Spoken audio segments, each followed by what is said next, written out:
petit Aptamou. ሰላም እማዬ፣ እኔ ልጅሽ ሀብታሙ ነኝ።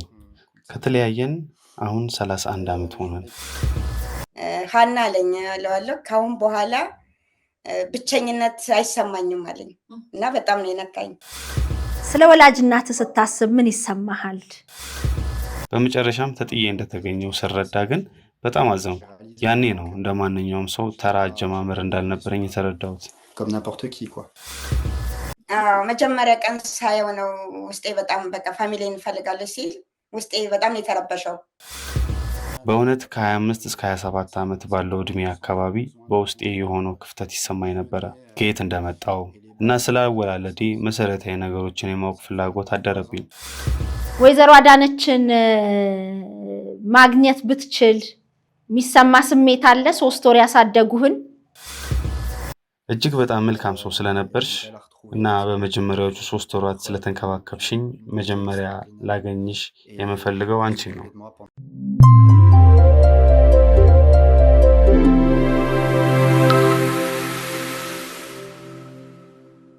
የፕሮግራማችን አጋር ስፖንሰር ቤተ ጳውሊ የጉዞ ወኪል ነው። ቤተ ጳውሊ የጉዞ ወኪል ወደ ቅድስት ሀገር ኢየሩሳሌም መንፈሳዊ ጉዞ አዘጋጅቷል። ልብስ ያልቃል፣ ቁሳቁስ ይሰበራል፣ የወላጅ ምርቃት ግን ለዘላለም ይኖራል። እናሳ ለወላጆቹ በትንሣኤ በዓል ወደ ቅድስት ሀገር ኢየሩሳሌም እንዲሄዱ ያድርጓቸው። ቤተ ጳውሊ የጉዞ ወኪልን ያነጋግሩ።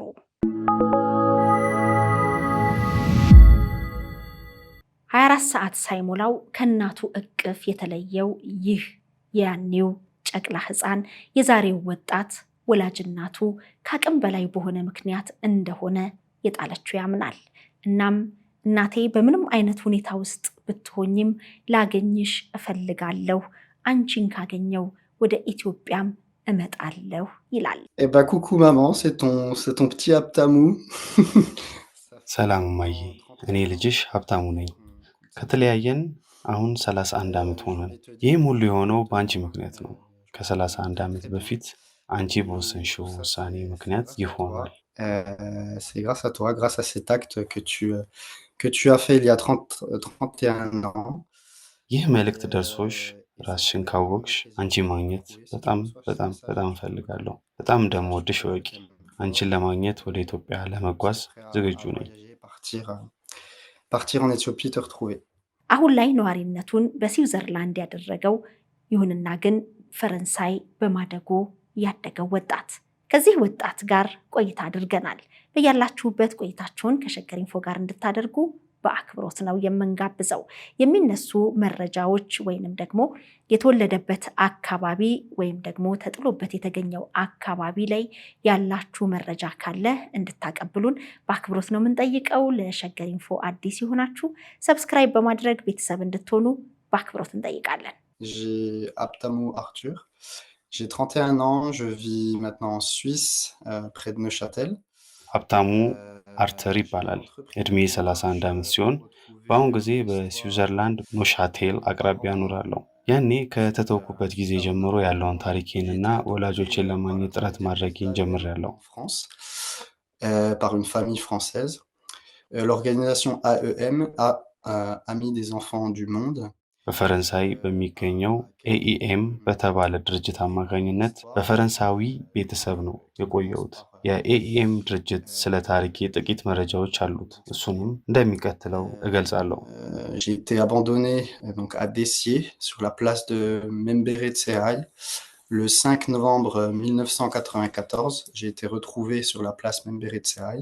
እንደ አውሮፓውያን አቆጣጠር ኖቬምበር 5 1994 ዓ.ም በደሴ ከተማ መንበረ ፀሐይ ተብሎ በሚጠራው አደባባይ ላይ ነው የተተወኩት። በአደባባይ ላይ ስገኝ የጥቂት ቀን ሕፃን ነበርኩኝ። እንደ ሐኪሞቹ ግምት ከሆነ የተወለድኩት እንደ አውሮፓውያን አቆጣጠር ኖቬምበር 4 1994 ዓ.ም ነው። መንበረ ፀሐይ አደባባይ ላይ ያገኘችኝ ፖሊስ ስትሆን በመቀጠልም ማዘጋጃ ቤቱ አዳነች ትእዛዙ ለተባሉ ሴት ሰጠኝ። L'adresse d'Adanesh Tizazu. ወይዘሮ አዳነች ትእዛዙ አድራሻዋ ደሴ በወረዳ 2 ቀበሌ 3 የቤት ቁጥር 224 ትኖር የነበረች ሴት ናት። እሳቸውም ለ3 ወራት ያህል ተንከባክበውኛል። ለእኔ እንክብካቤና ወጪዎች የሚሆን ክፍያ ከደሴ ማዘጋጃ ቤት ይከፈላቸው ነበር። ከ3 ወር በኋላ ግን በገንዘብ ችግር ምክንያት እኔን መንከባከብ ባለመቻላቸው ለህፃናት ማሳደጊያ ሰጡኝ። pour les frais, tous les frais de gestion de l'enfant. Et après 3 mois, elle a décidé de me laisser un orphelinat. በመሆኑም በየካቲት ወር የ3 ወር ህፃን ሳለው ከደሴ ወደ አዲስ አበባ ቱኩል ለሚባለው የህፃናት ማሳደጊያ ተላኩ። በዚያም እስከ 2 ዓመት ተኩል ቆየው። በመጨረሻም በኤኢኤም ድርጅት አማካኝነት በፈረንሳይ ቤተሰብ ተቀብዬ ወደ ፈረንሳይ ሄድኩኝ። ፓሪስ አውሮፕላን ማረፊያ እንደደረስኩ አዲሱ ቤተሰቤ ተቀበሉኝ። Directement à Paris, et la famille m'a recueilli à Paris, à l'aéroport. የተፈጥሮ ማንነትህን ለማወቅ ፍለጋ የጀመርከው መቼ ነው ሀብታሙ? Maintenant j'ai 31 ans, j'ai commencé à entreprendre mes... አሁን እድሜ 31 ዓመት ነው። ያለፈ ታሪኬ ለመረዳትና እንዴት እንደተወለድኩ ለማወቅ ጥረት ማድረግ ጀምሬያለሁ። በእውነት ከ25 እስከ 27 ዓመት ባለው እድሜ አካባቢ በውስጤ የሆነው ክፍተት ይሰማኝ ነበረ። ከየት እንደመጣው እና ስለ አወላለዴ መሰረታዊ ነገሮችን የማወቅ ፍላጎት አደረብኝ። ስለዚህ ስለ አወላለዴና ስለ ታሪኬ መረጃዎችን መልሶ መፈለግ ከጀመርኩ አሁን 3 ዓመት ሆኖኛል። Donc j'ai commencé à 27 ans, et ça fait à peu près 3 ans maintenant. በስንት ዓመትህ ነው ወላጆችህ ሌላ እንደሆኑ ያወቅከው? J'avais des informations déjà depuis que je suis arrivé en France, hein, donc j'avais... ፈረንሳይ ከገባሁበት ጊዜ ጀምሮ አንዳንድ መረጃዎች ነበሩኝ። በወቅቱ የ3 ዓመት ልጅ ነበርኩ። ሆኖም ግን ስለ ቤተሰቦቼና አወላለዴ ሁኔታዎች ይበልጥ ትክክለኛ የሆኑ መረጃዎችን መፈለግ የጀመርኩት በትክክል ከ25 እስከ 27 ዓመቴ ባለው እድሜ ነው። ሁኔታውን በጣም በፍጥነት ነበር ያወቅኩት። ፈረንሳይ እንደገባው ወዲያውኑ ነበር የተነገረኝ። On m'a tout de suite expliqué. የፈጠረብህ ስሜት ምንድን ነው? J'ai toujours su, vu qu'on me l'a dit très tôt, j'ai toujours su que c'était pas mes vrais parents et que c'était des parents adoptifs. ሁኔታው ገና በልጅነቴ ስለተነገረኝ እያሳደጉኝ ያሉት እውነተኛ ወላጆቼ እንዳልሆኑና የጉዲፈቻ ወላጆቼ መሆናቸውንም ሁልጊዜ አውቅ ነበር። ስለዚህ ከዚህ እውነት ጋር ነው ያደግኩት። በወቅቱ የተለየ ስሜት አልተሰማኝም። ነገር ግን ስለ አወላለዴ ሁኔታ ሁልጊዜም በምናቤ የራሴ ታሪክ እፈጥር ነበር። ለምሳሌ እዚህ ፈረንሳይ እንዳለ ማንኛውም ሰው አወላለድ ይመስለኝ ነበር። En France, par exemple.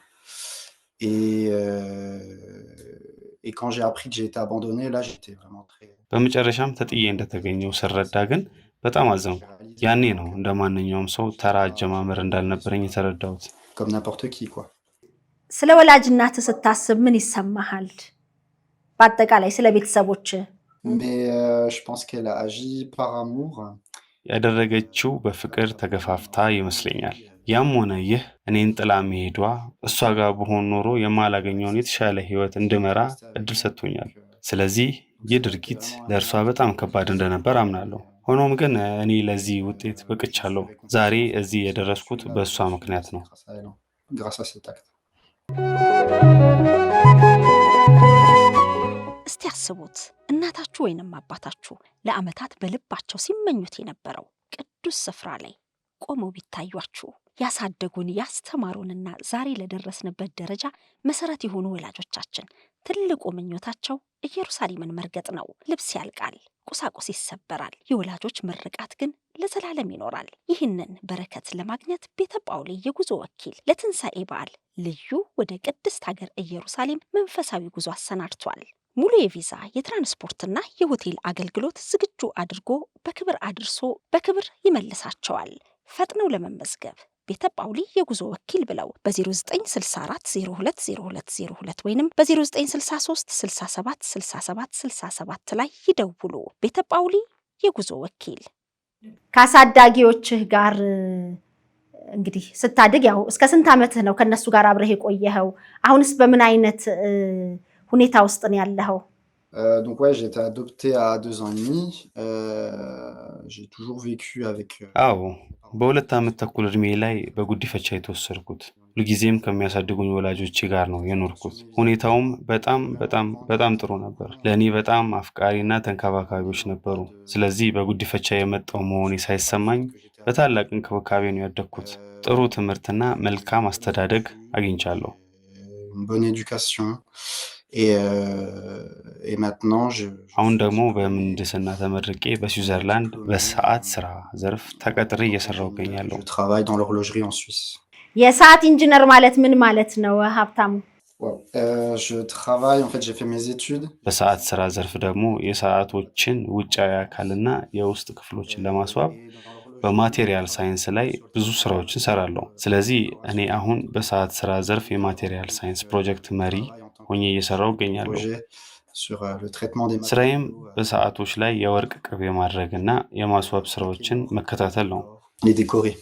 እንዴት ተገናኛችሁ? እስቲ ስለ ሀብታሙ ንገሪን። ምንድነው ስለሱ የምታውቂው? ሀብታሙ እኔ የኢትዮጵያን ምግብ ገበያ ቦታ ላይ እንደዚህ እሸጣለሁኝ። ገበያ ቦታ ማለት ማርሼ እንደዚህ ገበያ ቦታ ላይ ምግብ ፌስቲቫል ነበረ። እዛ ቦታ ላይ የሰራው መጥቶ ኢትዮጵያዊ ነሽ ያለኝ። አዎ አልኩት። ምግብ ከጓደኛው ጋር ገዛ እና እኔ ቤተሰቤን እፈልጋለሁ፣ ኢትዮጵያዊ ነኝ፣ ከፈረንሳይ ነው የመጣሁት፣ አዳብ ተደርጌ ነው አለኝ። በደስታ የቻልኩትን ሁሉ ረዳሃለሁኝ ብዬ ካርዴን ሰጠሁት። ከዛ በኋላ ብዙ ጊዜ ተጠፋፍተን እንደገና መልሶ ሱፐር ማርኬት ውስጥ ነው የተገናኘ ነው መልሰን። እንደገና ሰዓት ስልኩ ቁጥሩን በዋትስአፕ ጽፌ ያለውን ታሪክ ሁሉ የአክስቴ ልጅ ልደት ነበረ፣ አኒቨርሰር ልደት ነበር። እዛ ጠርተነው በደንብ አወራ ነው ማለት ነው ያለውን ታሪክ። እዛ በኋላ ነው ወደ እናንተ ጋር የላክ ነው ማለት ነው። ከዛ በኋላ ግን አንድ ቀን ቀጠሬው እኔ ቤት ቡና የጠጣን ታሪኩን እየጻፍኩኝ ለሁሉ ነገር ከጎንህ ነኝ ስለው ሀና አለኝ እለዋለሁ። ካሁን በኋላ ብቸኝነት አይሰማኝም አለኝ እና በጣም ነው የነካኝ። እንዲህ የኢትዮጵያውያን ፌስቲቫል ወይንም ኢትዮጵያውያኖች የሚገኙበት ቦታ ላይ ትሄዳለህ? ልክ ሀናን እንደጠየካት ሌሎችንም ኢትዮጵያውያኖችን ቤተሰቦቼን ማግኘት ፈልጋለሁ ብለህ ጠይቀህ ታውቃለህ? Oui, alors j'ai rejoint des groupes Facebook il y a 3 ans. ከ3 ዓመት በፊት ቤተሰቤን ለመፈለግ የሚያግዙ የፌስቡክ ግሩፖች ተቀላቅዬ ነበር። እዛም ስለ ታሪኬ በመናገር ቤተሰቦቼን እፈልግ ነበር። በወቅቱ አንድ የግል መርማሪ አግኝቶኝ ነበር። ነገር ግን ግለሰቡ አስተማማኝ ሆኖ አላገኘሁትም። ምንድነው ማንን ያገኘው? ቤተሰቦቹን ፈልጎ በፌስቡክ ፍንጭ አግኝቷል ወይስ ምንድነው? አንድ የፌስቡክ ፔጅ አለ። እዚያ ላይ ፎቶግራፎችን መለጠፍ ይቻላል፣ ታሪክም ማጋራት ይቻላል። ሰዎችም ያነቡታል። ከዚያ ታሪኩን የሚያውቁ ሰዎች ካሉ ምላሽ ይሰጣሉ። እኔ ግን እስካሁን ማንንም በግል አላናገርኩም።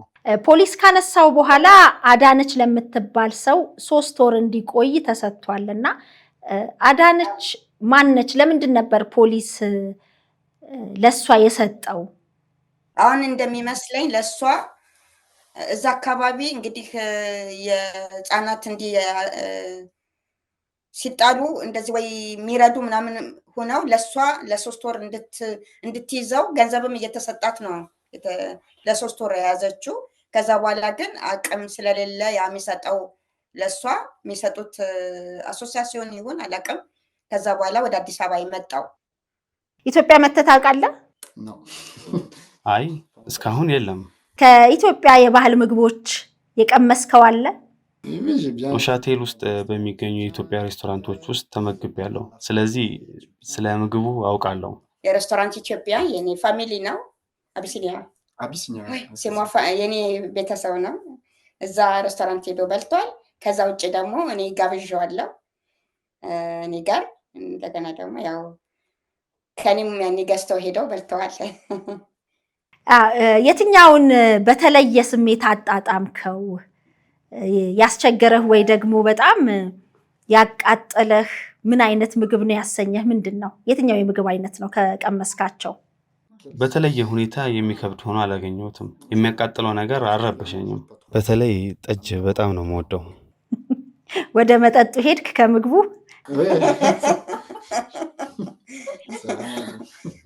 ከኢትዮጵያ እንግዲህ በጣም ሰፊና ትልቅ ሀገር ነች። ምን ከተሞችን ታውቃለህ? አሁን አንተ ወሎ እንደተወለድክ መረጃዎች ነግረውሃል። ከወሎ ውጪ ምን ከተሞችን ታውቃለህ ወይም ሰምተሃል?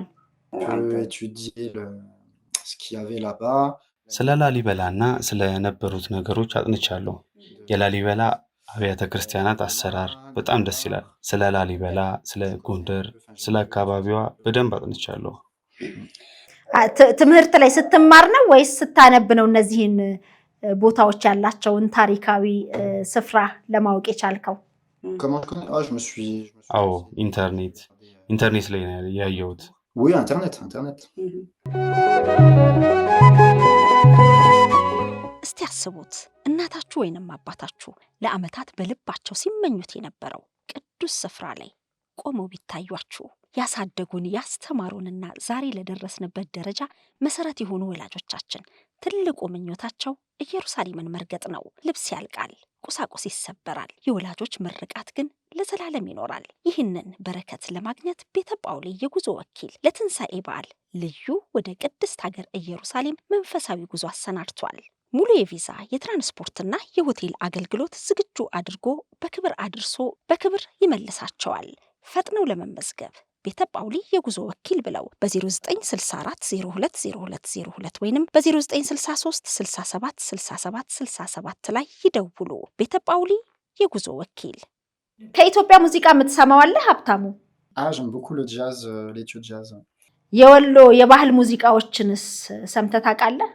ባለፈው እኔ ቤት ሲመጣ ትንሽ አሳይቸው ነበረ። ትንሽ ነው ያየው አሳየውትና ደሴ የወሎ እስክስታ እዚህ አካባቢ ነው አንተ የተወለድከው። ይሄ ካራክተር የእነሱ ባል እንደዚህ ነው የሚጨፍሩት ብዬ ትንሽ ሰዓት ነው ግን በደንብ ልብ ያለ አይመስለኝም። አና የምትጨምሪው ነገር አለ ስለ ሀብታሙ ያየሽው? እንደው ሌሎች ተመልካቾች እንዲያውቁ የምትይው? መጀመሪያ ቀን ሳየው ነው ውስጤ በጣም በቃ ፋሚሊን እንፈልጋለሁ ሲል ውስጤ በጣም ነው የተረበሸው። ምክንያቱም ምንም ቢሟላ ጥሩ ፋሚሊ ጋር ያደገው አሁን እንዳወራው ያው ማንነት ሁሌ ጥያቄ አለ እና ወዲያው ነው በደስታ ብዬ እንትን ያልኩት። እንግዲህ ከእናንተ ጋር ከእግዚአብሔር ጋር ደግሞ ቤተሰቡን አግኝቶ ምንደሰትበት ቀን እንዲመጣ ነው መጸለየው። መልካም ነው። ከዚህ በፊትም እንደዚህ አገናኝቻለሁኝ ቤተሰብ ኢትዮጵያ ድረስ መጥቼ። ወይዘሮ አዳነችን ማግኘት ብትችል የሚሰማ ስሜት አለ? 3 ወር ያሳደጉህን? C'est la première personne que j'aimerais retrouver parce que c'est aussi la plus simple. እጅግ በጣም መልካም ሰው ስለነበርሽ እና በመጀመሪያዎቹ 3 ወራት ስለተንከባከብሽኝ መጀመሪያ ላገኝሽ የምፈልገው አንቺን ነው። እንደ ሁለተኛ ወይም ሶስተኛ እናቴ ነው የማይሽ። Je le prends comme une deuxième maman quoi. Enfin troisième. ስወለድ ለ3 ወራት ተንከባክበሽኛል። አሁን እዚህ ያለው ከአንቺ ጋር ተያያዥነት ያላቸውን መረጃዎች ስላሉኝ ላገኝሽ እፈልጋለሁ። ባገኝሽም በጣም ደስ ይለኛል። የሆነ ቦታ ሆነሽ ይህን መልእክት ከሰማሽ እባክሽ ምላሽ ስጪኝ። Si tu es quelque part et que tu entends ce message, réponds-moi. እንግዲህ ወይዘሮ አዳነችንም እንዲሁም ደግሞ ወላጅ እናትህንም እንደምታገኝ ተስፋ አደርጋለሁኝ። በደስታ ለመገናኘት ያብቃን ሀብታሙ። አመሰግናለሁ። ትክክለኛና ተአማኒ የሆኑ መረጃዎችን ወደ እናንተ ወደ ውድ የሸገር ኢንፎ ሚዲያ ተከታታዮች የምናቀርብበት ቻናላችን ሸገር ኢንፎ ነው። ታዲያ ሸገር ኢንፎን ሰብስክራይብ አድርገዋል? ቤተሰብ ይሁኑን። ለአብሮነታችሁ ከልብ እናመሰግናለን። ላይክ፣ ሼር በማድረግም ለሌሎች ያጋሩ። ሸገር ኢንፎ ሚዲያ